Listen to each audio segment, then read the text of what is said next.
ಅಯ್ಯಣ್ಣಿ ಅಯ್ಯಣ್ಣಿ ಅಯ್ಯ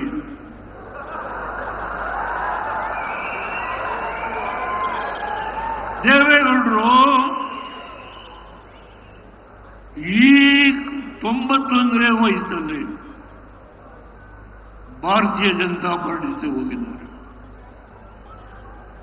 ಎಂಥ ದುರ್ದೈವ! ಅಬ್ಬ, ಯಾರು ಇವತ್ತು ಈ ದೇಶವನ್ನ ನಡೆಸ್ತಾ ಇದ್ದಾರೋ, ಈ ದೇಶಕ್ಕೆ ಕೀರ್ತಿಯನ್ನು ತಂದುಕೊಟ್ಟಂತ ಒಬ್ಬ ವ್ಯಕ್ತಿ ಯಾರಾದರೂ ಇದ್ರೆ ನನ್ನ ರಾಜಕೀಯದ ಅನುಭವದಲ್ಲಿ ನನ್ನ ಪಕ್ಕದಲ್ಲೇ ಕೂತಿದ್ದಾರೆ ನರೇಂದ್ರ ಮೋದಿ.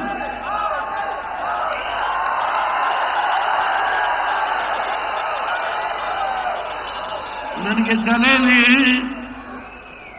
ಬುದ್ಧಿ ಇಲ್ಲದೇನೆ ಕುಮಾರಸ್ವಾಮಿನ ನೀನು ಮೋದಿಯವರ ಜೊತೆ ಹೋಗು ಅಂತ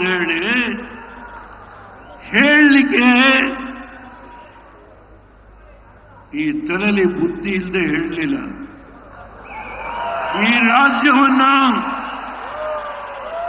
ಸೂರೆ ಮಾಡ್ತಾ ಇರ್ತಕ್ಕಂಥ ಸೂರೆ ಮಾಡು, ಇದನ್ನು ತಪ್ಪಿಸ್ಲಿಕ್ಕೆ ಕುಮಾರಸ್ವಾಮಿಗೆ ಹೇಳಿದೆ, ಹೋಗು ನೀನು ಮೋದಿಯವರ ಜೊತೆ ಹೋಗು. ನನ್ನ ಅನುಮತಿಯನ್ನು ಕೊಟ್ಟಿದ್ದೇನೆ.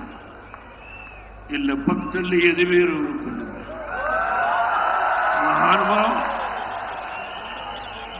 ನಾಲ್ವಡಿ ಕೃಷ್ಣರಾಜ ಒಡೆಯರು, ರಾಜರಾಜರು ಈ ರಾಜ್ಯಕ್ಕೆ ಏನೇನು ಮಾಡಿದ್ರು ಅದರ ಬಗ್ಗೆ ವಿಶ್ಲೇಷಣೆ ಮಾಡಲಿಕ್ಕಾಗಲಿ. ಆದರೆ ಈಗ ಆಳ್ತಾ ಇದ್ದಾರೆ. ಈಗ ಇಬ್ಬರು ಜನ, ಎರಡು ಮಹಾನುಭಾವರು ಈ ರಾಜ್ಯ ಆಳ್ತಾರೆ. ಆ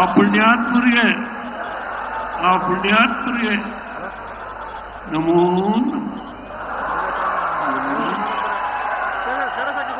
ಮೋದಿಯವರ ಬಗ್ಗೆ ಎಷ್ಟು ಲಘುವಾಗಿ ಒಬ್ಬ ರಾಜ್ಯದ ಮುಖ್ಯಮಂತ್ರಿ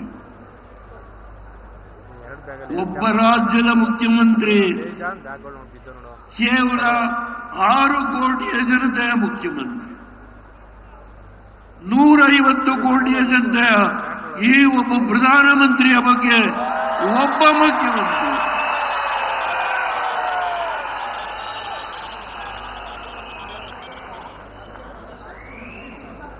ನಾನು ದಿನಕ್ಕೆ 4 ಸಭೆ ಮಾಡ್ತೇನೆ. ಈ ವಯಸ್ಸಿನಲ್ಲಿ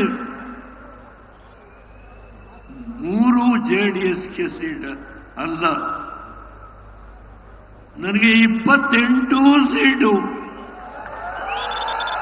ಏನು ಈ ರಾಜ್ಯದಲ್ಲಿ, ಅದು ತುಮಕೂರು ಇರಬಹುದು, ರಾಯಚೂರು ಇರಬಹುದು, ಬಿಜಾಪುರ ಇರಬಹುದು. ಯಡಿಯೂರಪ್ಪನವರೇ, ಈ ರಾಜ್ಯದಲ್ಲಿ ದುಡಿದಿದ್ದೇನೆ, 60 ವರ್ಷ ದುಡಿದಿದ್ದೇನೆ. ನೀವೆಲ್ಲಿ ಕರೆದ್ರೆ ಅಲ್ಲಿ ಬರ್ತೇನೆ. ಆ ಶಕ್ತಿ ಇದೆ. ಮೋದಿಯವರಿಗೊಂದು ಭರವಸೆ, ಈ ರಾಜ್ಯದಿಂದ ಕನಿಷ್ಠ 24 ಸ್ಥಾನಗಳನ್ನ ನಾವು ಎನ್ಡಿಎಯಿಂದ ಗೆದ್ದು, ಕೇವಲ 3 ಸ್ಥಾನ ಜೆಡಿಎಸ್ ಅಲ್ಲ, ಎನ್ಡಿಎಯಿಂದ ಗೆದ್ದು ನಿಮಗೆ ನಾವು ಇವತ್ತು ಏನು ಹಿಂದೂಸ್ತಾನದಲ್ಲಿ ಈ ರಾಷ್ಟ್ರದ ಆರ್ಥಿಕ ಪರಿಸ್ಥಿತಿ 5ನೇ ಸ್ಥಾನದಿಂದ 3ನೇ ಸ್ಥಾನಕ್ಕೆ ತರುವ ಶಪಥವನ್ನು ಮಾಡಿದ್ದೀರಿ ನೀವು. ಅದಕ್ಕೆ ನಮ್ಮ ಕೊಡುಗೆ 3 ಜೆಡಿಎಸ್ ಅಲ್ಲ, 24 ಎನ್ಡಿಎ. ಕನಿಷ್ಠ ಆ ಕೆಲಸವನ್ನು ಯಡಿಯೂರಪ್ಪನವರೇ, ನಮ್ಮ ಜವಾಬ್ದಾರಿ, ನಾವು ಕೆಲಸ ಮಾಡಿ. ನಾನು ನೆರೆದಿರ್ತಕ್ಕಂಥ ಈ ಬೃಹತ್ ಸಮಾವೇಶದಲ್ಲಿ 4 ಲೋಕಸಭಾ ಕ್ಷೇತ್ರ ಅಷ್ಟಕ್ಕೆ ಸೀಮಿತ ಆಗಿಲ್ಲ. ರಾಜ್ಯದ ಮಹಾಜನತೆಯಲ್ಲಿ ನಾನು ಕೈ ಮುಗಿದು ಈ ವೇದಿಕೆಯಿಂದ ಪ್ರಾರ್ಥನೆ ಮಾಡುತ್ತೇನೆ. ಈ ರಾಷ್ಟ್ರವನ್ನ ಸಮರ್ಥವಾಗಿ ಬಲಯುತವಾಗಿ ಬೆಳೆಸ್ತಕ್ಕಂಥ ಶಕ್ತಿ ಎನ್ಡಿಎನಲ್ಲಿ ಒಬ್ಬರೇ ಒಬ್ಬರು ನರೇಂದ್ರ ಮೋದಿ ಅವರು. ಆ ಎನ್ಡಿಎನಲ್ಲಿ ನಾನು ಅನವಶ್ಯಕವಾಗಿ ಮಾತಾಡಲಿಲ್ಲ. ಅಂತ ವ್ಯಕ್ತಿ ನನ್ನ ಕಣ್ಣಿಗೆ ಯಾರೂ ಬಿದ್ದಿಲ್ಲ. ದಯಮಾಡಿ ಆ ಎನ್ಡಿಎ ಅವರೆಲ್ಲರೂ ಗೊತ್ತು ನನಗೆ. ಅವರು ತಪ್ಪು ತಿಳ್ಕೋಬೇಕಾಗಿಲ್ಲ. ಈ ದೇಶ ಉಳಿಸೋಣ, ಈ ದೇಶ ಉಳಿಸೋಣ. ಇದು ಬಿಜೆಪಿ ಪ್ರಶ್ನೆ.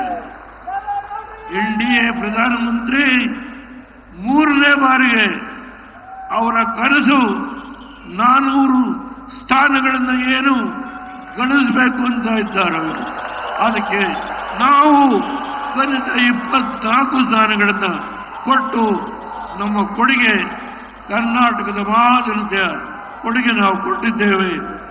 ಈ ನನ್ನ ಮನವಿಯನ್ನ ನಾಡಿನ 6 ಕೋಟಿ ಜನತೆ ಮಾನ್ಯ ಮಾಡಬೇಕು ಅಂತೇಳಿ ತಮ್ಮೆಲ್ಲರ ಮುಖೇಣ, ಮಾಧ್ಯಮದ ಸ್ನೇಹಿತರ ಮುಖೇಣ ನಾನು ಕೈ ಮುಗಿದು ಪ್ರಾರ್ಥನೆ ಮಾಡಿ ನನ್ನ ಮಾತನ್ನು ಮುಗಿಸ್ತೇನೆ. ಜೈ ಹಿಂದ್, ಜೈ ಭಾರತ್.